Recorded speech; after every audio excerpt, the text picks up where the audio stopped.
أهلا بيكم معانا في أولى حلقاتنا من سلسلة بكرة أحلى. يلا بينا بسرعة ندخل على الحلقة.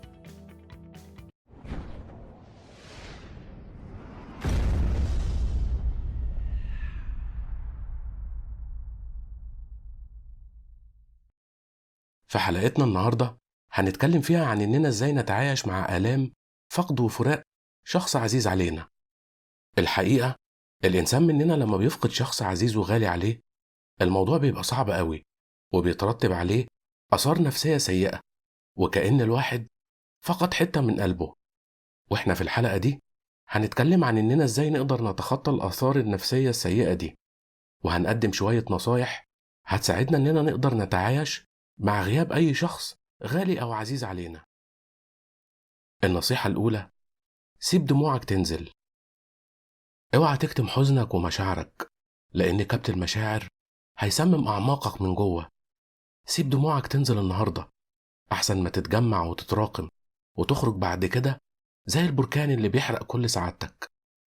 الدموع هي اللي هتواسيك، هي المية اللي هتغسلك من جوه وهتشيل عنك أي ضيق. اتصالح مع مشهد الفراق اللي بيبقى ظاهر قدامك واللي بتبقى شايفه في وشوش الناس المصدومين. وصدقني كل شيء على ظهر الأرض إلى زوال، حتى الأرض نفسها إلى زوال. واوعى تنسى أبدا إن ربنا قال في كتابه العزيز: بسم الله الرحمن الرحيم، كل من عليها فان ويبقى وجه ربك ذو الجلال والإكرام. صدق الله العظيم. اللي بيحتفظ بأحزانه ويكتمها هيجي عليه يوم وأحزانه هتقتله.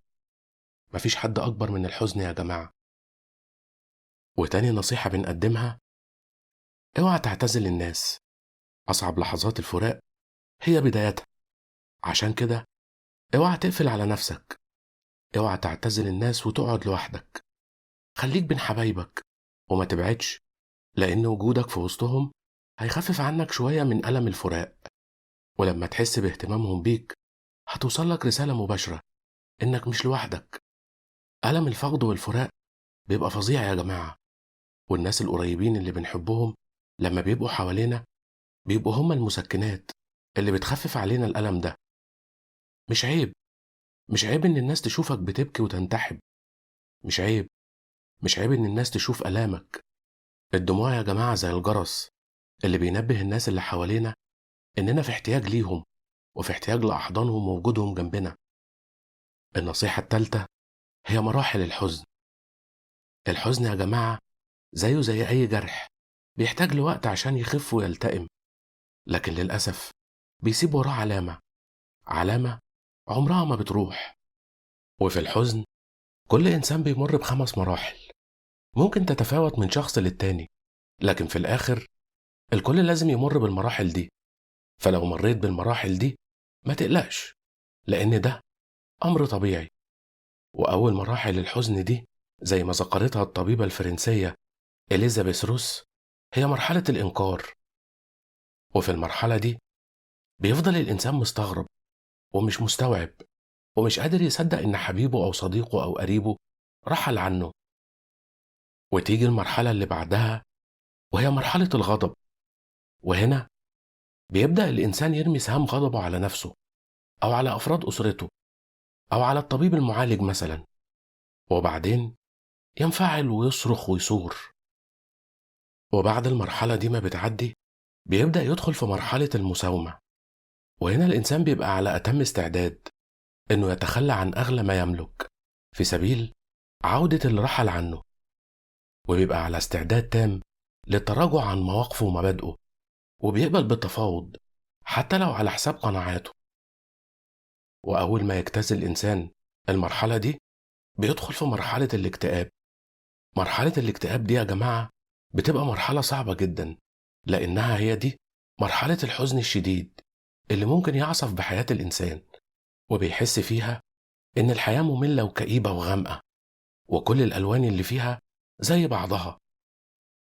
ويخلص من المرحلة دي فتيجي خامس وآخر مرحلة، وهي مرحلة القبول.